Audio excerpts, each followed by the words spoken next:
À suivre sur France Bleu Berry d'ici 16h30, heure où vous retrouverez Patricia Daré et vos petites annonces au 02 54 27 36 36.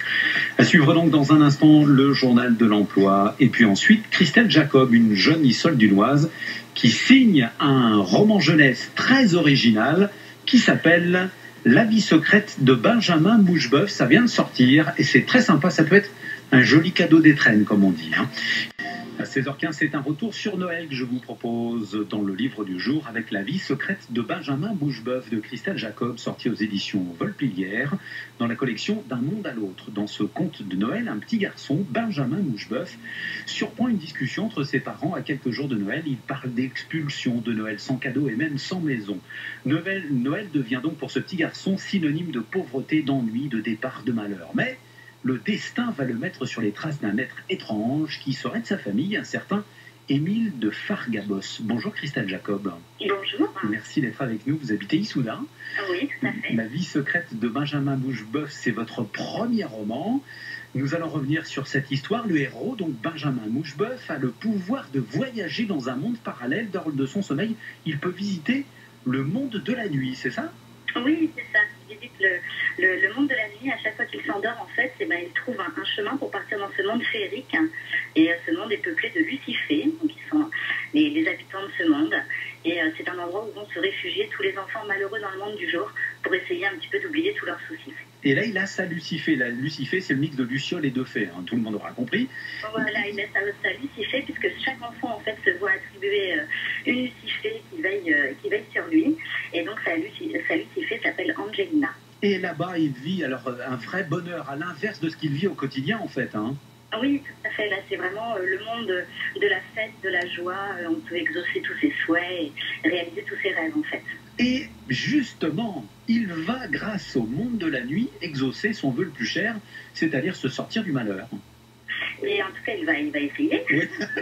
Il ne faut pas tout dire, c'est vrai, excusez-moi. Donc, il va essayer de faire, effectivement, il va partir dans une grande aventure, vous l'avez dit, à la recherche du comte de Fargabos avec ses deux sœurs.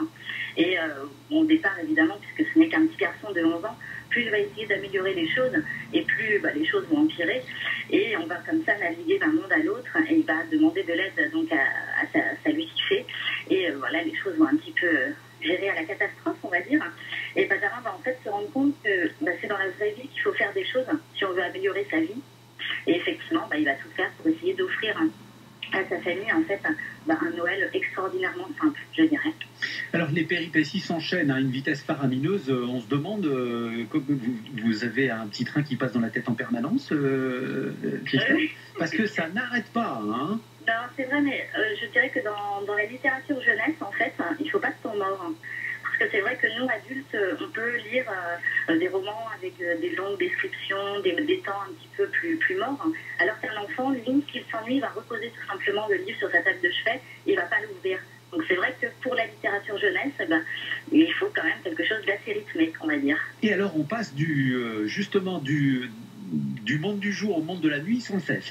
Le livre, c'est que ça, c'est succession jour-nuit, jour-nuit. Oui, puisqu'à chaque fois qu'il s'endort, il passe dans l'autre monde. Comment vous êtes venu à l'écriture de La vie secrète de Benjamin Moucheboeuf et comment est né ce petit personnage? Alors le petit personnage, en fait, c'est très bien, on s'inspire souvent de ce qu'on voit, de la vie quotidienne. Et moi un jour j'étais devant une émission de déco, voilà, avec Valérie Damido. D'accord, oui. Et j'ai vu donc une famille donc on était à quelques jours de Noël, et qui vivait dans un petit 2 pièces, parce qu'ils n'avaient plus d'argent pour retaper la maison qu'ils avaient achetée. Et comme ça, l'idée a commencé à me trotter dans la tête et je me suis dit que finalement, c'était quand même aussi le lot de beaucoup de gens et puis on n'en parlait pas forcément. Et puis, ce petit personnage est né comme ça. Alors après, ça mûrit pendant plusieurs semaines, voire de longs mois.